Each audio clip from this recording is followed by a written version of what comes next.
Olá, meus irmãos, graça e paz. Hoje nós não podemos estar juntos no templo. Muitos irmãos têm testado positivo para a Covid, né? Inclusive eu.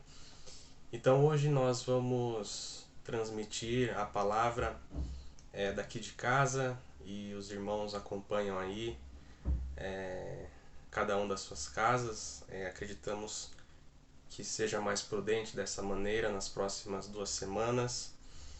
Mas não queríamos também que os irmãos ficassem sem a ministração da palavra, né? Então, nós vamos hoje dar continuação na nossa série de Efésios, mas antes eu gostaria aqui de orar com os irmãos por todos aqueles irmãos, né, que estão aí com teste positivo, né, de Covid. Realmente muitos irmãos testaram positivo, que nos levou, né, a cancelar as nossas atividades presenciais. Então aí onde você está, eu peço que você feche seus olhos, curve sua cabeça e interceda por esses irmãos e interceda aqui também pela ministração da palavra, para que o Senhor fale o seu coração, para que a sua mente e o seu coração sejam iluminados. Amém? Senhor, nosso Deus e nosso Pai, nós queremos louvar e bendizer o Teu nome. Ó Deus, como igreja não podemos estar hoje reunidos presencialmente, mas nós queremos, ó Deus, que em nome de Jesus a Tua palavra seja ministrada, que a Tua palavra, Senhor, como semente encontre terra boa nos nossos corações, que o Teu Espírito ministre, Senhor, a cada filho Teu. Traga, Senhor, a nós crescimento espiritual, maturidade. Ó Deus, que a Tua palavra nos confronte, que ela nos anime, que ela nos encoraje, que ela traga luz à nossa mente e direção para as nossas vidas, ó Pai. Em nome de Jesus. Senhor, nós queremos colocar diante de Ti a vida, ó Pai, de tantos irmãos aqui da nossa igreja, que estão com seu teste positivo para a Covid, ó Pai.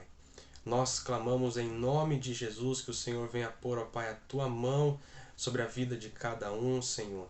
E que o Senhor venha curar, ó Pai, essa enfermidade, venha guardar a vida dos Teus filhos, venha guardar, Senhor, a mente, o coração, em nome de Jesus, ó Deus. Que cada um receba, Senhor, aonde estiver, na sua casa, a cura do Senhor, ó Pai, em nome de Jesus, ó Deus, que o Senhor venha estar guardando cada um, ó Deus, na sua recuperação, Pai, em nome de Jesus, amém. Meus irmãos, nós vamos então continuar a exposição de Efésios. Nós estamos quase acabando, né? Nós estamos hoje no 9º sermão na nossa série de Efésios. E no próximo domingo, se Deus assim permitir, nós terminaremos, né, a exposição em Efésios, totalizando aí 10 sermões. Se você perdeu algum, você pode ver no canal aí do YouTube os outros sermões que foram feitos anteriormente. Amém? Então, quero convidar você a abrir a sua Bíblia aí em Efésios, capítulo 5, do verso 22 ao capítulo 6, verso 9. Nós vamos falar, meus irmãos, sobre as relações humanas redimidas. As relações humanas redimidas. Então diz assim o texto: Esposas, que cada uma de vocês se sujeite a seu próprio marido como ao Senhor. Porque o marido é o cabeça da esposa, como também Cristo é o cabeça da igreja, sendo ele próprio o salvador do corpo. Como, porém, a igreja está sujeita a Cristo, assim também a esposa se sujeite em tudo ao seu próprio marido. Maridos, cada um de vocês ame a sua esposa, como também Cristo amou a igreja e se entregou por ela, para que a santificasse, tendo-a purificada por meio da lavagem de água pela palavra, para apresentar a si mesmo como igreja gloriosa, sem mancha, nem ruga, nem coisa semelhante, porém santa e sem defeito. Assim também o marido deve amar sua esposa, como ama o próprio corpo. Quem ama a esposa ama a si mesmo, porque ninguém jamais odiou seu próprio corpo. Ao contrário, o alimenta e cuida dele, como também Cristo faz com a igreja, porque somos membros do seu corpo. Eis porque o homem deixará o seu pai e a sua mãe, e se unirá à sua mulher, tornando-se os dois uma só carne. Grande é esse mistério, mas eu me refiro a Cristo e à igreja. No entanto, também quanto a vocês, que cada um ame a própria esposa como a si mesmo, e que a esposa respeite o seu marido. Filhos, obedeçam a seus pais no Senhor, porque isso é justo. Honre seu pai e sua mãe, que é o primeiro mandamento com promessa, para que tudo corra bem com você e você tenha uma longa vida sobre a terra. E vocês, pais, não provoquem os seus filhos à ira, mas tratem de criá-los na disciplina e na admoestação do Senhor. Quanto a vocês, servos, obedeçam aos seus senhores aqui na terra, com temor e tremor, com sinceridade de coração, como a Cristo, não servindo apenas quando estão sendo vigiados, somente para agradar pessoas, mas como servos de Cristo, fazendo de coração a vontade de Deus. Sirvam de boa vontade, como se estivessem trabalhando para o Senhor e não para homens, sabendo que cada um, se fizer alguma coisa boa, receberá isso outra vez do Senhor, seja servo, seja livre. E vocês, senhores, façam o mesmo com os servos, deixando as ameaças, sabendo que o Senhor, tanto deles como de vocês, está nos céus e que ele não trata as pessoas com parcialidade. Meus irmãos, no início, Deus ele pronunciou lá no Éden, lá no Gênesis, uma vida familiar e disse que era boa, né? Depois que Deus criou todas as coisas, inclusive a família, o homem e a mulher, depois de ter os abençoado e ter dito que eles deveriam ser fecundos, Deus disse que tudo isso era bom. Mas com a entrada do pecado no mundo, a vida familiar também ficou desordenada, né? As relações não só do homem com Deus, mas a relação do homem com o seu próximo também foi abalada. E isso inclui as relações marido e mulher, inclui as relações pais e filhos, e inclui a vida econômica do homem, né? As suas relações de trabalho. Né? Mas a obra do Senhor Jesus, ela resgatou o seu povo do pecado, criou uma nova sociedade, a família de Deus, que é a igreja, e abriu novamente o caminho para a comunhão entre o homem e Deus, mas também abriu o caminho para redimir o homem em relação ao seu próximo, inclusive as suas relações familiares, que foram abaladas lá na queda do homem no Éden. Com a entrada do pecado no mundo, meus irmãos, nós vemos que desde a antiguidade, né, desde lá do comecinho do Gênesis, nós vemos o ser humano falhando não só em buscar a Deus, mas falhando também em relação ao seu próximo, falhando em relação à sua família, né? Então, assim, lá no comecinho da Bíblia, em Gênesis, a gente já vê que o primeiro assassinato ocorreu entre irmãos, né? Caim matou Abel. Lá em Gênesis ainda a gente vê o primeiro polígamo, né? Lameque, que tomou para si duas mulheres, e ele diz para essas duas mulheres que ele matou, ele assassinou um homem e um menino, um rapaz, por motivos banais. A gente vê, meus irmãos, que a corrupção na terra era tão grande que Deus teve que enviar um dilúvio. E Deus diz que a inclinação do homem é sempre para o mal. E ainda nos tempos bíblicos, né, na época de Paulo, a gente vê um ser humano sendo tratado com desprezo, mesmo no âmbito familiar. A mulher, para o judeu, era considerada um objeto, Para o grego, ela servia apenas para cuidar das tarefas domésticas e dos filhos. O grego ele buscava o seu prazer fora de casa. As crianças no mundo romano, as que não eram desejadas, eram abandonadas, as fracas e deficientes eram sacrificadas, e até as saudáveis muitas vezes eram malquistas porque elas dificultavam a promiscuidade sexual e muitas vezes complicavam um divórcio, que sem elas seria mais fácil. Nas relações de trabalho, regida em todo mundo naquela época, por um sistema de escravatura, o que era normal para aquela sociedade, o escravo era um objeto e o seu senhor podia fazer dele o que bem entendesse, até mesmo executar uma pena de morte. Assim era visto o ser humano desde os primórdios, desde os tempos de Paulo. E neste texto que nós lemos, meus irmãos, nós vemos as 3 dimensões básicas dos relacionamentos humanos.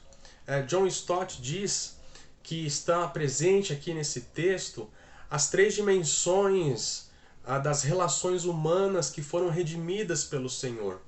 Nós temos aí a relação marido e mulher, pais e filhos, senhor e escravo, que nós vamos tratar aqui como para os nossos dias, patrão e empregado. Essas dimensões também foram redimidas pelo Senhor Jesus na cruz do Calvário.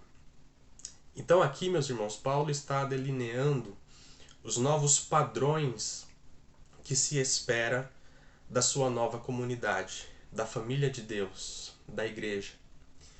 Nós não vivemos como viviam aquelas sociedades. E o interessante, meus irmãos, é que hoje parece que o mundo quer voltar a essa forma de vida da antiguidade, tratar as pessoas daquela maneira.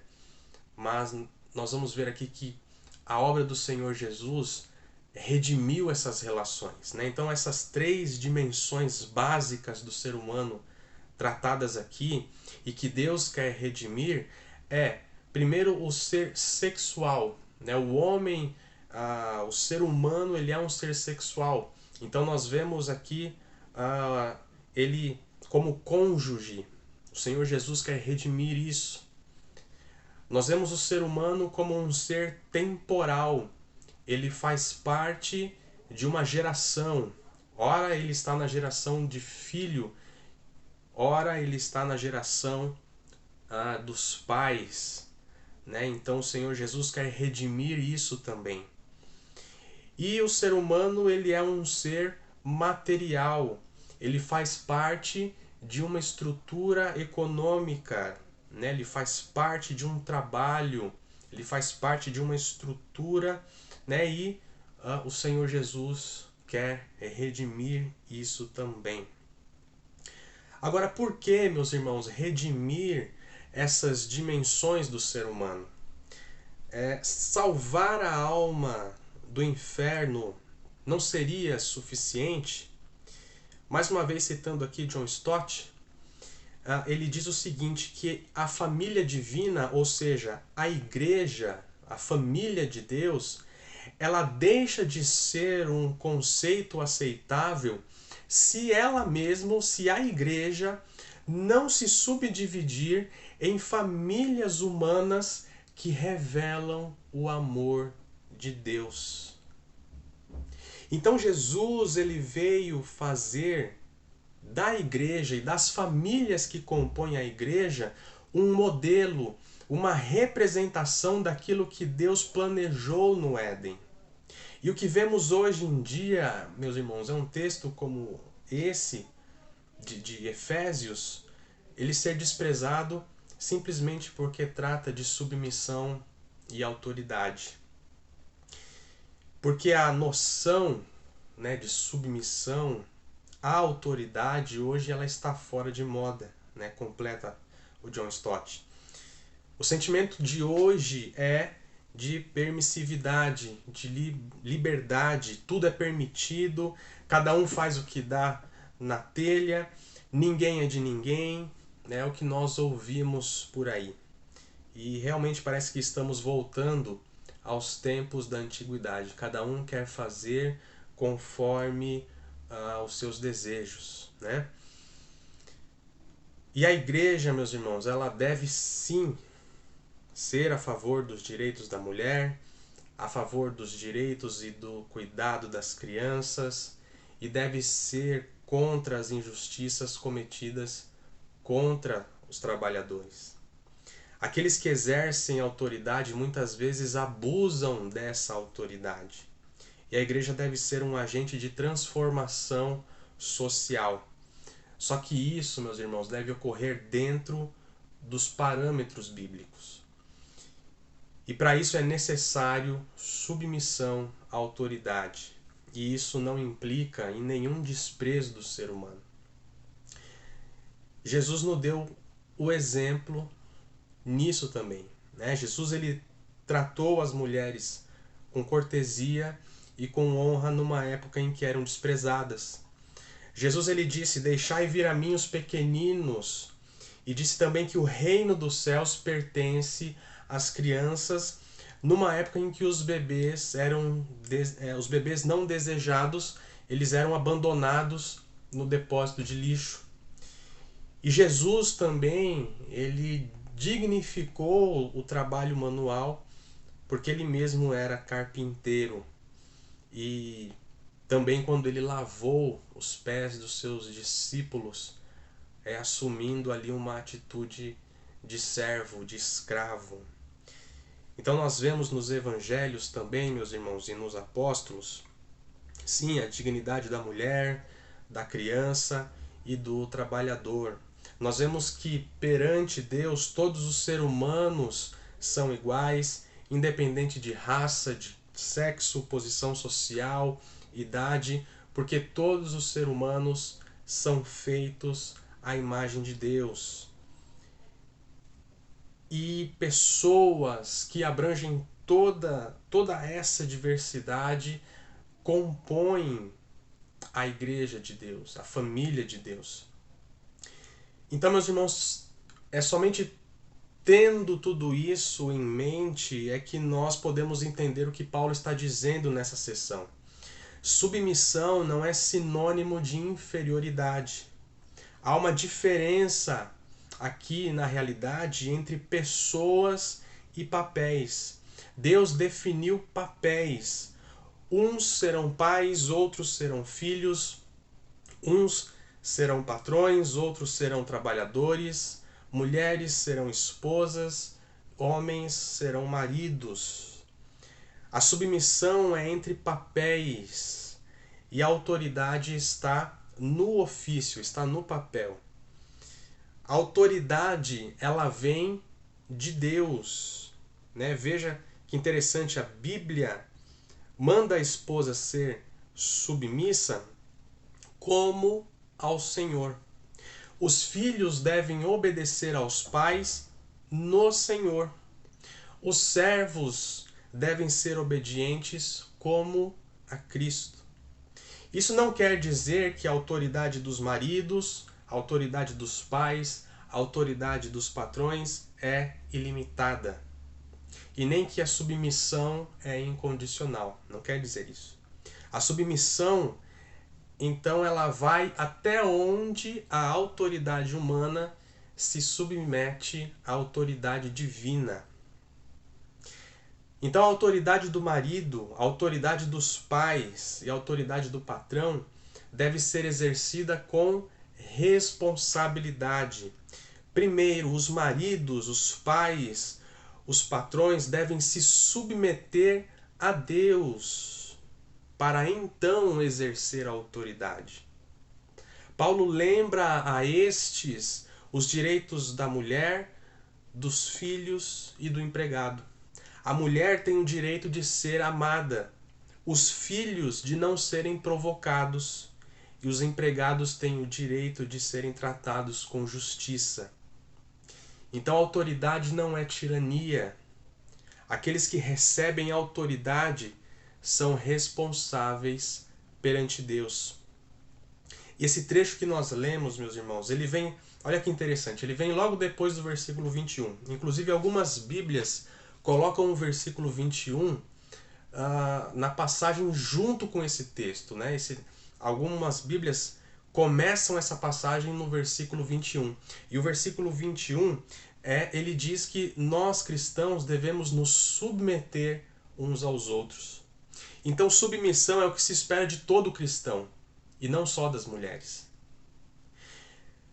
Para nós entendermos essas relações, né, que foram redimidas pelo Senhor Jesus, nós precisamos ter em mente que a autoridade não é tirania. Aquele que recebeu a autoridade não faz o que lhe dá na mente. E submissão não é inferioridade, é papel de respeito. E todos nós crentes precisamos nos submeter uns aos outros. Então nós queremos aqui, meus irmãos, falar de cada uma dessas três relações humanas que foram redimidas no Calvário. A primeira relação humana redimida no Calvário que nós vamos tratar aqui é a relação marido e mulher.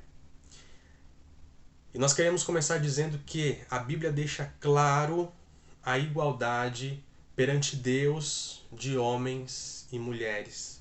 Deus não faz acepção de pessoas, ele colocou em ambos a sua imagem. Mas como já dissemos, os papéis são diferentes. Um papel é submisso ao outro, um papel exerce autoridade sobre o outro. E Paulo explica o porquê em outras passagens, como 1 Coríntios 11 e 1 Timóteo capítulo 2. Paulo ele diz nessas outras passagens que a mulher foi feita depois do homem, de uma parte do homem e por causa do homem. Então, na verdade, meus irmãos, o homem precisava da mulher, e esta foi feita para complementar o homem. Nós, homens, não podemos viver sem as nossas esposas, porque elas nos complementam. Agora, a submissão da esposa não vem apenas daí e tem algo muito mais profundo e espiritual por trás dessa questão. O casamento é um eco humano de uma realidade espiritual. Eu vou dizer de novo, o casamento é um eco humano de uma realidade espiritual. Paulo diz que o marido é o cabeça da mulher, assim como Cristo é o cabeça da igreja. Então o casamento é uma representação terrena da união entre Cristo e a igreja.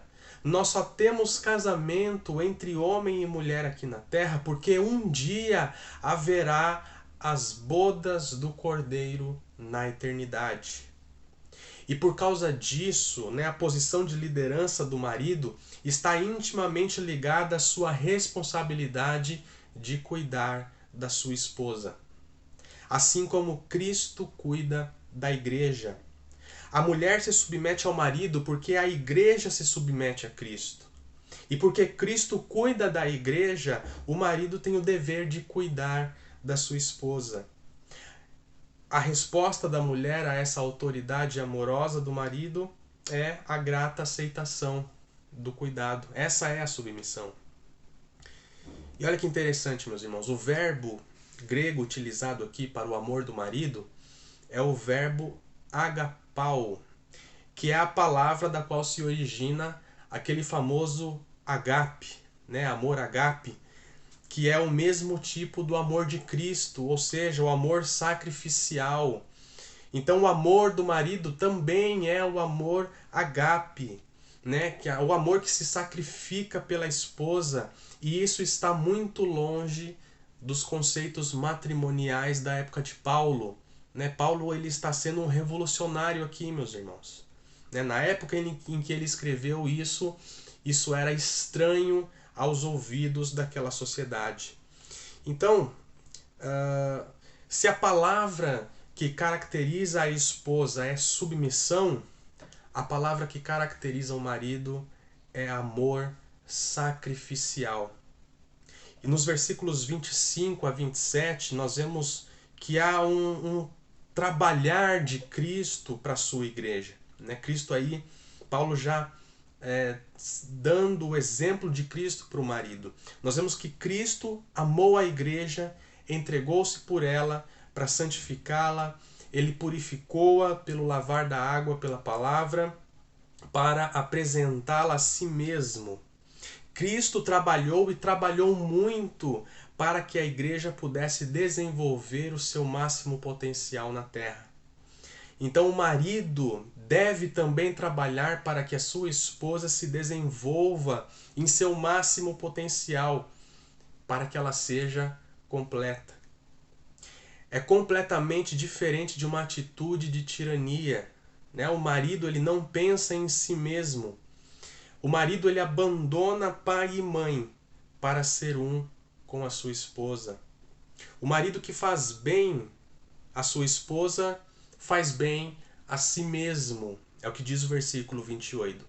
Ele cuida dela, a alimenta e a veste. A autoridade brilha se ele age assim. A esposa ela não terá nenhum problema em se submeter a um marido que a ama. Na verdade, o que Paulo ressalta aqui não é a autoridade do marido, mas sim o seu amor pela sua esposa. E a autoridade, meus irmãos, pressupõe sim que o homem tome a iniciativa e tenha uma posição de mando, mas o que vemos Paulo descrever aqui é algo completamente diferente do conceito de autoridade que o mundo entende. A relação de marido e mulher é companheirismo, alegria, é livre, voluntário, assim como é o relacionamento de Cristo e a igreja.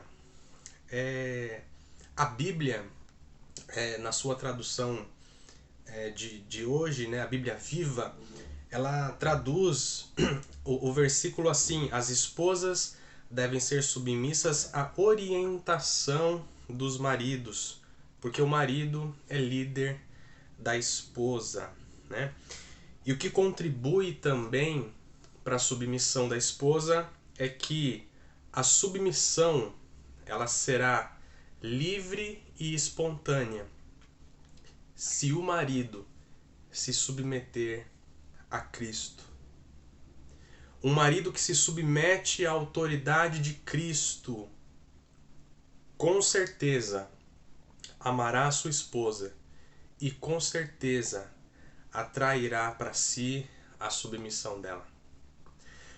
Meus irmãos, a questão da submissão aqui da mulher, na minha visão, essa palavra ela é muito mais forte para o marido.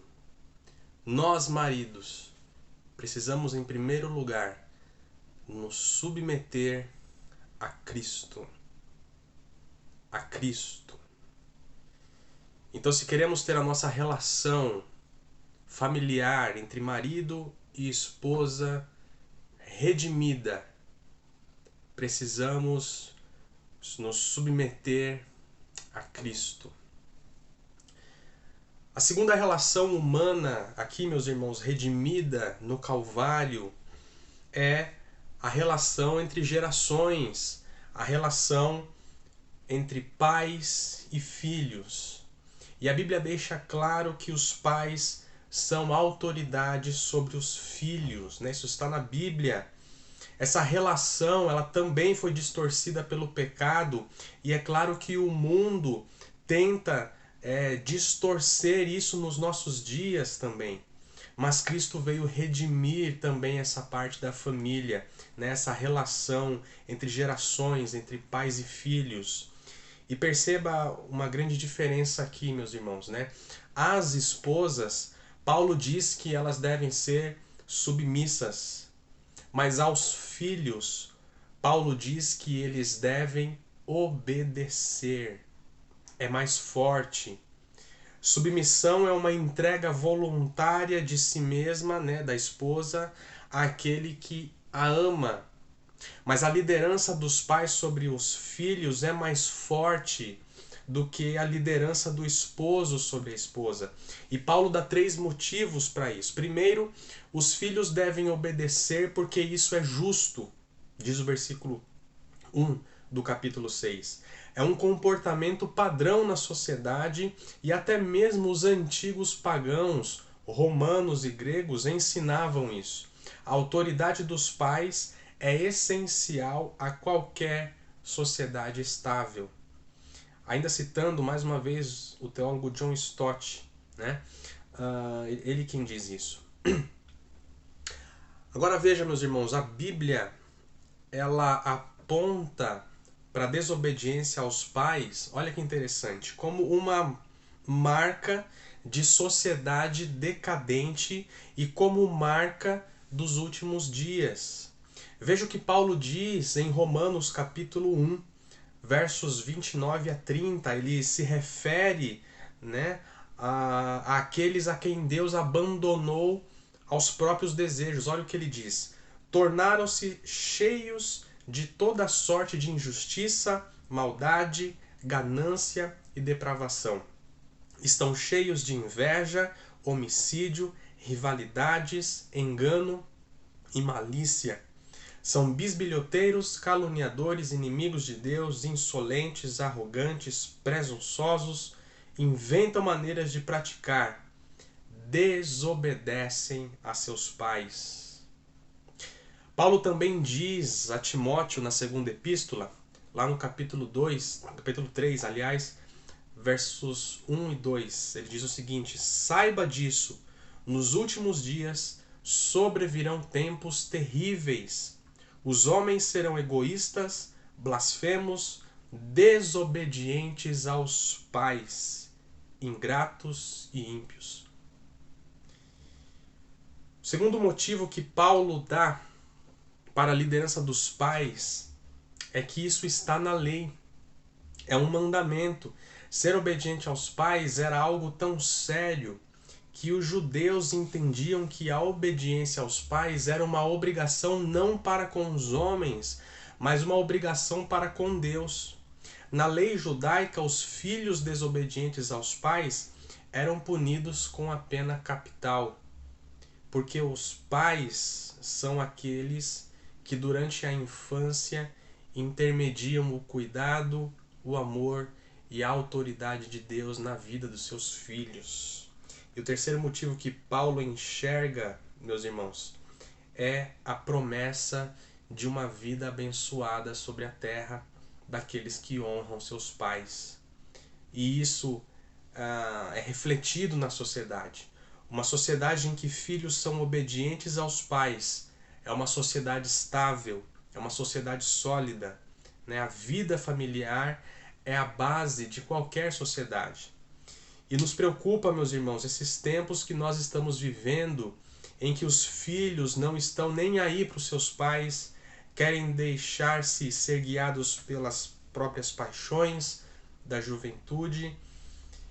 E o que nós podemos esperar da nossa sociedade daqui a alguns anos são tempos difíceis. Jesus é o nosso exemplo de filho que honra os pais. É o que nós vemos em Lucas, capítulo 2, verso 51. Lá diz que Jesus era submisso a José e Maria. Mas Paulo também se volta aos pais, né? Paulo se volta aos pais e para a obrigação destes para com seus filhos, e que é uma obrigação diante de Deus. Paulo chama os pais a serem justos, pacientes e educadores dos seus filhos. Nos dias de Paulo, os pais romanos tinham os mesmos direitos sobre os filhos que os senhores tinham sobre os escravos, né? Ou seja, os pais eles podiam dispor dos filhos como quisessem, até mesmo aplicar uma pena de morte. Nós, pais, e aqui estamos falando de pais e mães, né? Precisamos lembrar que a nossa paternidade está debaixo da paternidade de Deus. Foi o que Paulo disse lá no capítulo 4 de Efésios, capítulo 6. Deus é Pai de todos. Então convém dizermos que a nossa paternidade, ela deve refletir a paternidade de Deus. Nós não punimos os nossos filhos arbitrariamente. E devemos saber que as crianças têm sim senso de justiça. Pais rígidos demais desanimam seus filhos. Agora, o oposto correto da extrema rigidez não é a completa permissividade. E nós também temos visto muito isso. É muito comum na nossa geração vermos pais permissivos ao extremo. Pais que foram criados com muita rigidez, hoje serem completamente permissivos com seus filhos. Eles querem compensar, né, o passado e entendem que quando foram crianças seus pais exageraram na dose e querem compensar os filhos agora sendo completamente levianos. Então não corrigem os filhos. Então, meus irmãos, são dois extremos, né? Essa atitude, segundo o apóstolo Paulo, também está errada. Da mesma forma que o esposo trabalha para que a sua esposa atinja o seu máximo potencial, nós, pais, devemos também trabalhar para que os nossos filhos também atinjam o seu máximo potencial. Para isso, Paulo diz que devemos instruí-los no conselho do Senhor. Agora veja o que diz Deuteronômio, capítulo 6, versículo 7. Ensine os mandamentos com persistência aos seus filhos. Converse sobre eles quando estiver em casa, quando estiver andando pelo caminho, quando se deitar e quando se levantar. Nós, pais, somos responsáveis em ensinar os caminhos do Senhor aos nossos filhos e devemos ser persistentes nisso. Agora, por quê? Porque o mundo, meus irmãos, é persistente em ensinar para os nossos filhos aquilo que desagrada a Deus. Nossos filhos são bombardeados todos os dias. Precisamos estar juntos dos nossos filhos. O nosso objetivo como pais é que nossos filhos conheçam ao Senhor por nosso intermédio. Nós somos os principais agentes na vida dos nossos filhos. Irmãos, não é na escolinha dominical da igreja, não é o pastor, não é a escola.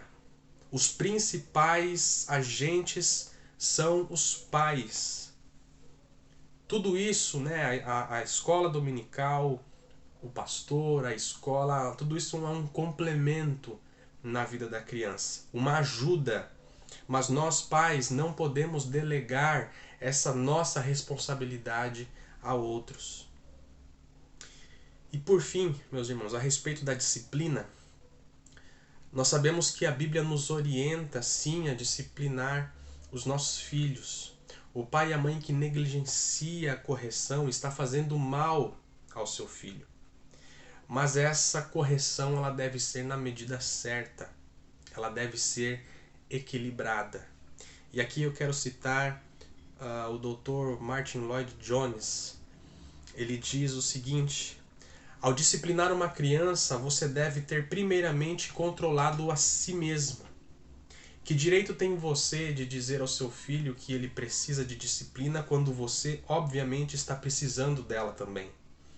O autocontrole, o controle do seu próprio gênio, é uma condição prévia no controle dos outros. Nós, pais, ensinamos muito os nossos filhos pelo exemplo.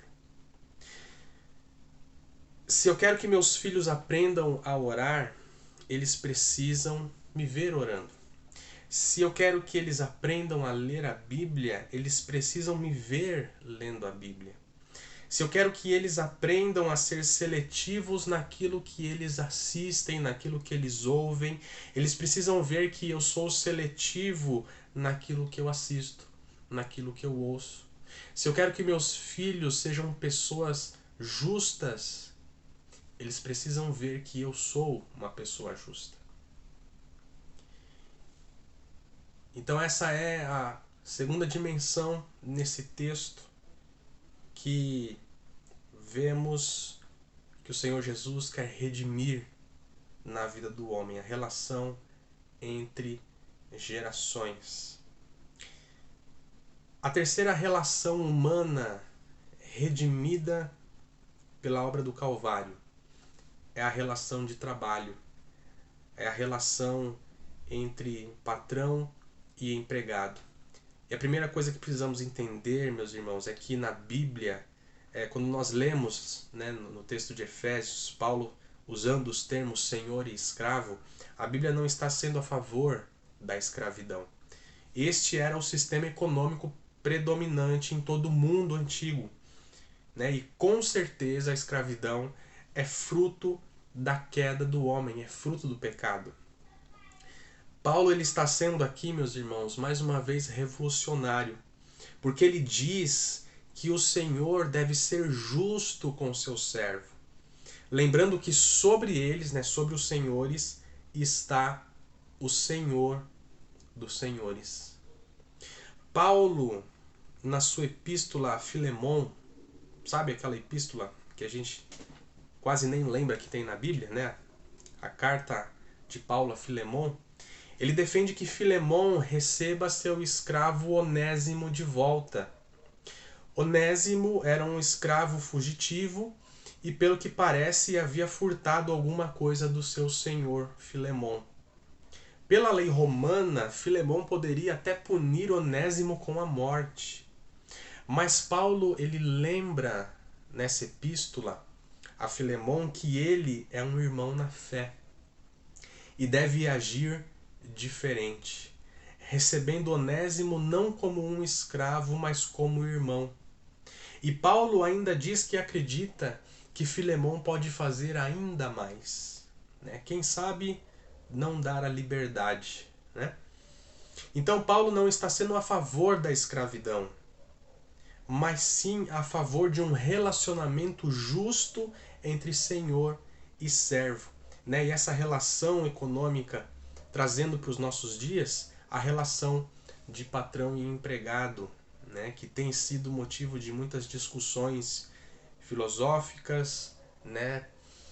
Porque também é uma relação afetada pelo pecado. Não é a vontade de Deus que nenhum ser humano explore outro ser humano. Ambos, né, patrão e empregado, são imagem de Deus, mas cumprem, mais uma vez, né, papéis diferentes. Ambos devem ser honestos e justos um com o outro. O patrão deve lembrar que a sua conduta deve também espelhar a justiça divina. E o empregado deve lembrar que mesmo quando o patrão não está vendo, Deus está. O patrão crente pode glorificar a Deus mostrando bondade aos seus empregados, e o empregado crente glorifica a Deus sendo honesto com seu patrão. Um depende do outro, é uma relação onde querer prejudicar o outro é prejudicar a si mesmo. Aqui, como nas outras relações, vale lembrar o que Jesus disse em Mateus capítulo 7, versículo 12. Façam aos outros o que vocês querem que eles lhes façam. Concluindo, meus irmãos, Cristo veio redimir o homem em todas as suas dimensões de existência. E todas essas dimensões têm sido distorcidas pelo mundo. Em um mundo onde o conceito de casamento está totalmente distorcido e tido como falido, onde homem e mulher são colocados como rivais e muitos não desejam mais o matrimônio, pensando que isso lhes limitará a vida, nós vemos na Bíblia que o casamento redimido por Cristo é a mais alta representação da união do Cordeiro com a igreja. E, portanto, é uma relação cheia de vida que completa o homem e a mulher, onde ambos trabalham para que o seu cônjuge seja mais parecido com Cristo. John Stott ele diz que no casamento há a dor do ajustamento, à medida em que o velho eu independente cede lugar para o novo nós interdependente. Isso quer dizer que o nosso caráter é tratado no casamento. A autoridade do esposo não é tirania, e sim liderança. A submissão da esposa não é incondicional, pois ela se submete ao marido se ele se submeter a Cristo. Assim temos um casamento redimido pela cruz e que cala as mentiras do mundo sobre o casamento. Algo importante a lembrar aqui, meus irmãos, é que a submissão da mulher, a submissão da esposa, a submissão dos filhos e a submissão dos empregados não é incondicional. Ela vai até onde maridos, pais e patrões se submetem a Cristo. Pedro diz em Atos, capítulo 5, versículo 29, é preciso obedecer antes a Deus do que aos homens. Então, se somos obrigados a escolher entre o cônjuge e Cristo, devemos ficar com Cristo. Se somos obrigados a escolher entre a relação familiar e Cristo, ficamos com Cristo. Se somos obrigados a escolher a relação de trabalho e Cristo, ficamos com Cristo. É nesse sentido que Jesus disse aquele texto de Mateus capítulo 10, dos versos 32 a 39, ele diz o seguinte: quem, pois, me confessar diante dos homens, eu também o confessarei diante do meu Pai que está nos céus. Mas aquele que me negar diante dos homens, eu também o negarei diante do meu Pai que está nos céus. Não pensem que vim trazer paz à terra. Não vim trazer a paz, mas espada. Não pensem que vim trazer a paz à terra. Novamente, Pois eu vim para fazer que o homem fique contra o seu pai, a filha contra sua mãe, a nora contra sua sogra. Os inimigos do homem serão os da sua própria casa. Quem ama seu pai ou a sua mãe mais do que a mim, não é digno de mim. E quem não toma a sua cruz e não me segue, não é digno de mim. Ficamos sempre com Cristo, porque a Ele sim nós nos submetemos incondicionalmente. Por fim, meus irmãos, precisamos entender que nós encontramos satisfação na vida quando nós vivemos os nossos papéis definidos por Deus da forma como Ele definiu. Uma família onde o pai não é autoridade, a esposa não é submissa, os filhos não se sujeitam aos pais, não é uma família feliz. Pois a satisfação do coração depende de estarmos dentro do papel definido por Deus. Da mesma forma que uma empresa onde o patrão não é justo e onde os funcionários não são honestos, também não é um bom ambiente de trabalho. Então, para nós fecharmos a nossa reflexão, meus irmãos, ficam as perguntas. O meu matrimônio, ele reflete a redenção do Senhor nesta área da minha vida? Temos esposas submissas? Temos maridos amorosos que cuidam da sua esposa? Se não, por que não? A minha paternidade, ela tem refletido a autoridade de Deus na minha casa? Tenho instruído meus filhos no caminho que eles devem andar? Tenho corrigido eles com amor? Na parte econômica do ser, tenho sido um patrão justo para os meus funcionários? E me lembro que eles também são feitos à imagem de Deus? Tenho sido um funcionário honesto? E tenho feito o meu papel da melhor forma, até mesmo quando o meu patrão não está vendo? Que Deus, meus irmãos, seja glorificado em cada uma dessas dimensões da nossa vida, porque o Senhor Jesus veio redimi-las também. E quando nós vivemos essas dimensões da nossa vida, dentro dos papéis definidos por Deus, da forma como Deus definiu, nós não encontramos apenas a satisfação na nossa vida, mas glorificamos a Deus, calamos o mundo e mostramos que sim, é possível ser uma família feliz. Andamos na contramão do mundo, meus irmãos, porque todas essas relações foram redimidas por Cristo na cruz. E as nossas relações familiares e econômicas devem atrair o mundo para Cristo. Como nós dissemos aqui, a igreja ela deve ser formada por famílias saudáveis.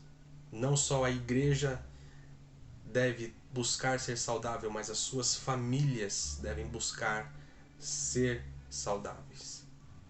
Irmãos, que Deus nos abençoe e nos capacite a viver dessa maneira.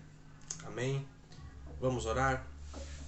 Senhor, nosso Deus e nosso Pai, nós queremos louvar e bendizer o Teu nome. Te agradecemos, Senhor, pela Tua palavra, pela Tua orientação. E nós clamamos a Ti, Senhor, venha, ó Pai, nos capacitar a vivermos de maneira que glorifica o Teu nome. Que o Teu nome, Senhor, seja glorificado nos nossos matrimônios. Que o Teu nome, Senhor, seja glorificado nas nossas relações entre gerações, pais e filhos. Que o Teu nome, ó Deus, seja glorificado nas nossas relações econômicas, ó Deus. O Senhor Jesus veio redimir cada uma dessas dimensões, dessas áreas das nossas vidas. Ó Deus, e com isso nós queremos refletir a Tua glória e o Teu cuidado sobre nós, ó Pai. Ó Deus, que esta palavra encontre terra boa em nossos corações e que o Senhor nos capacite, ó Deus, a vivê-la, a colocá-la em prática, Senhor. Em nome de Jesus. Amém. Meus irmãos, que Deus abençoe. Nós nos vemos novamente quinta-feira. Vamos fazer um movimento de oração na quinta-feira. E no domingo que vem, mais uma vez, estaremos aqui ministrando a palavra do Senhor. Que Deus abençoe, meus irmãos. Por favor, nos mantenham informados, tá bom? A respeito do estado de saúde aí de cada um. Tá bom, meus irmãos? Um grande abraço, que Deus os abençoe.